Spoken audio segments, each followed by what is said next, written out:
Thank you, Rob. Good afternoon.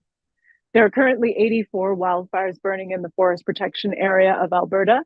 Of those, 5 are classified as out of control, 39 are being held, and 39 are under control.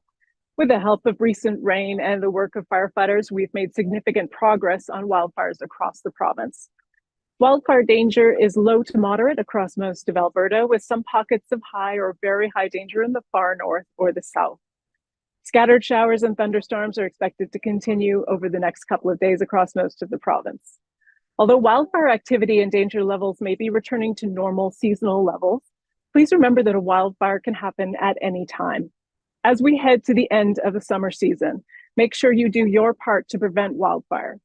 Wildfires can be started by recreational activities such as an overheated off-highway vehicle or a smoldering campfire, but they can also be started by industrial or agricultural activities such as using poorly maintained harvesting equipment or baling wet hay.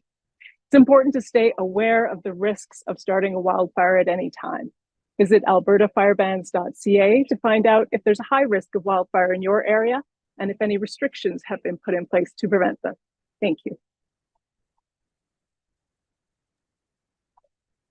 Thank you, Christie. We'll now open it up for questions. If you want, please raise your hand, and you can unmute yourself when you're called upon, and then be able to ask Christie a question if anybody is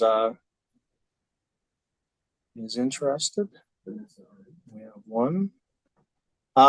Vanessa, please go ahead. Please introduce yourself and your outlet, and go ahead.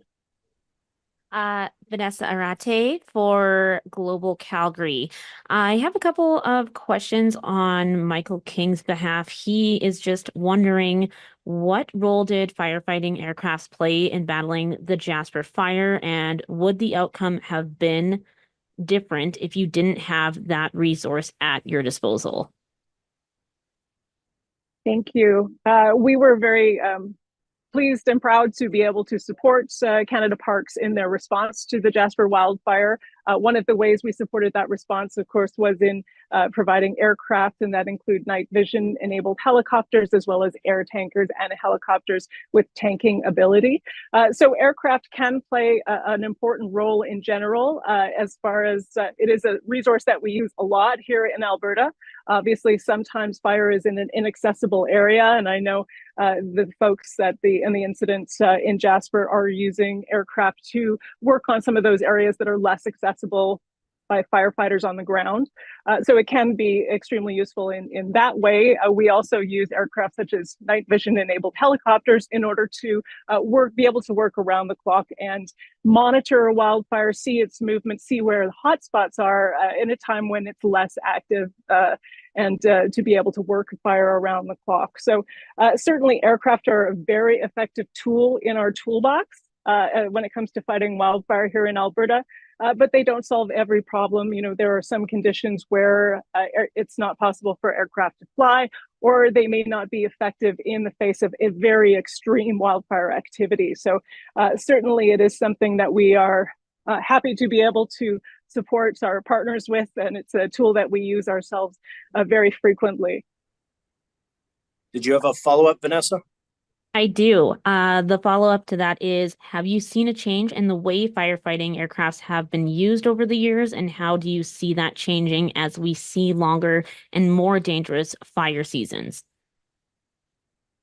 Yeah, well, I mean, one obvious example is one that I just touched on, and that's the use of night vision enabled helicopters. Certainly, aircraft are something that we have used for fighting fire for many, many years here in the province, and for good reason. It does give us a lot of advantages, and particularly in inaccessible terrain. But we are also looking to technology and looking for ways that we can improve what we have been doing for years and years successfully already. And so one of those ways we've successfully tied in a pilot using night vision enabled helicopters, used them last year in our record-breaking wildfire season here in the province of 2023, and used them again to great success this year. And we've been able to use them in assisting the movement of firefighters, in monitoring activity of a wildfire and getting a better read on the dimensions and activity and and direction of a wildfire overnight, and being able to work and actually work on extinguishing a wildfire as much as possible through the night when that activity is low. So that's an important step for us, and it's a great improvement to be able to do that round-the-clock firefighting. It gives us an advantage, certainly, than when we were only able to fight fire during the day. Thank you, Christie. Does anybody have any other questions?